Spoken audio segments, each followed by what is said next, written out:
Hello, and thank you for watching this video. In this video, we will learn all about plant and animal adaptations.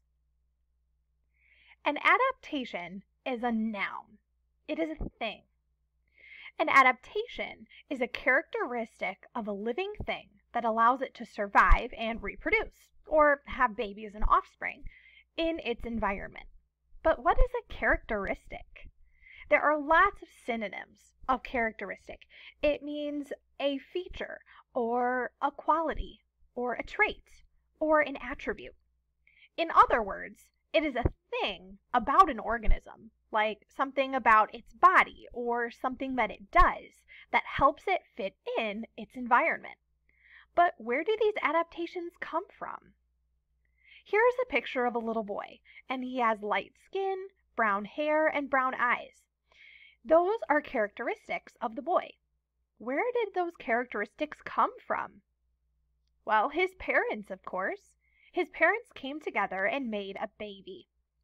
Half of the DNA of his mother and half of the DNA of his father make the DNA of this little boy. So any of his features come from his parents' DNA. His parents might have light skin, brown hair, and brown eyes too, just like him. His traits are not random. The characteristics and traits of plant and animals are not random either. When baby plants or animals are created, they have characteristics similar to their parents. An animal is born with its adaptations already decided, and it cannot change itself drastically to get new adaptations during its life. Let's start with a polar bear. What biome does a polar bear live in? The tundra. Polar bears live in the tundra, where it is very cold and there is very little rain or snowfall. What are some characteristics of this polar bear that allow it to survive in the tundra? Pause this video and brainstorm a list of your own, and hit play when you're finished. Hopefully you came up with a great list. Here are some of my ideas. First, the polar bear has fur to keep it warm. It is very cold in the tundra, so it needs protection.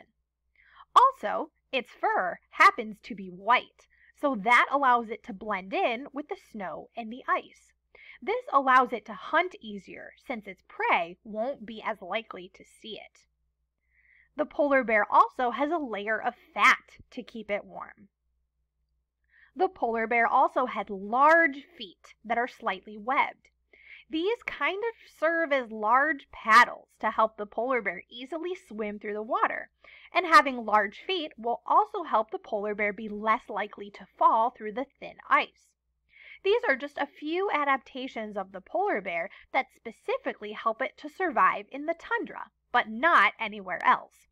The polar bear's adaptations wouldn't allow it to live in any other biome, because the other biomes would be much too hot for it, or their adaptations wouldn't be especially useful in that environment.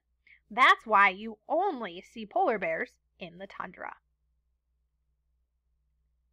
Next, let's take a look at the adaptations of the saguaro cactus. What biome does the cactus live in? The desert. The saguaro cactus lives in the desert where there are extreme temperatures ranging from very hot to very cold and also very little rainfall. What are some characteristics of the cactus that allow it to survive only in the desert? Pause this recording and brainstorm a list of your own and hit play when you're finished. Hopefully you came up with a great list. Here are some of my ideas. One of the most important adaptations of the cactus is that its body can store water. Remember that there is very little rain in the desert, but everything needs a consistent supply of water. The cactus can absorb water through its roots and store lots of the water in its body. In these pictures, notice how the cactus's skin is folded like an accordion. When it absorbs and stores water, the skin of the cactus can expand. This way, the cactus has a supply of water even if it doesn't rain for weeks or months. The cactus also has an expansive root system. Instead of all of the roots digging deep into the ground, Many of its roots spread wide and far from where it is planted, just under the surface of the ground, so that it can absorb as much water as it can when it rains.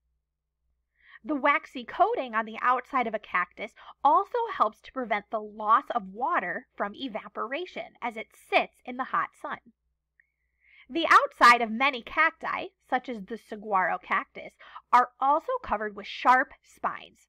This helps to shade the skin of the cactus as well as protect it from thirsty predators who want the water stored inside, or hungry predators who want to eat it for lunch.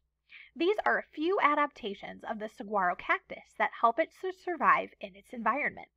The first three, involving the absorption and storage of water, are especially important in the desert biome where there is very little rainfall. A cactus would not survive in an environment with too much rain, such as the rainforest, because it is not designed for so much rainfall, and the plant would likely rot. The specific adaptations of the cactus allow it to best survive and reproduce in the desert and nowhere else. That's why you only see cacti in the desert or very dry grasslands. Lastly, we need to make some connections between adaptations and how plants and animals are distributed or spread throughout the world. Picture the entire globe. Are the environments on Earth exactly the same all across the entire world? No, of course not. As you have been studying, we know that there are many different biomes all across the world with different temperatures and amounts of precipitation. Each biome is different. Can every plant and animal live anywhere in the entire world? No, organisms can't just live anywhere. We know that, for example, polar bears can't live anywhere but the tundra, and cacti can't live anywhere but the desert or very dry grasslands. Why can't a plant or animal live anywhere? It's because of its adaptations. Remember that an adaptation is a characteristic of a living thing that allows it to survive and reproduce in its environment. Polar bears have many adaptations, and those specific adaptations make it so that they can only live in the tundra. Saguaro cacti have many adaptations, and those specific adaptations make it so that they only live in the desert. So, the adaptations of an organism determine where it can and can't live. Adaptations allow organisms to survive in only specific environments. You won't find organisms in one biome that don't have the adaptations that allow it to live there, because it wouldn't survive and reproduce if its adaptations didn't match that biome. So how do adaptations explain the patterns of distribution of plant and animal species in the world? Different regions of the world have different environmental conditions. Because of this, only organisms with characteristics or adaptations that allow them to survive and reproduce in those conditions will produce more offspring. Therefore, adaptations are responsible for survival of those organisms that live in each region of the world.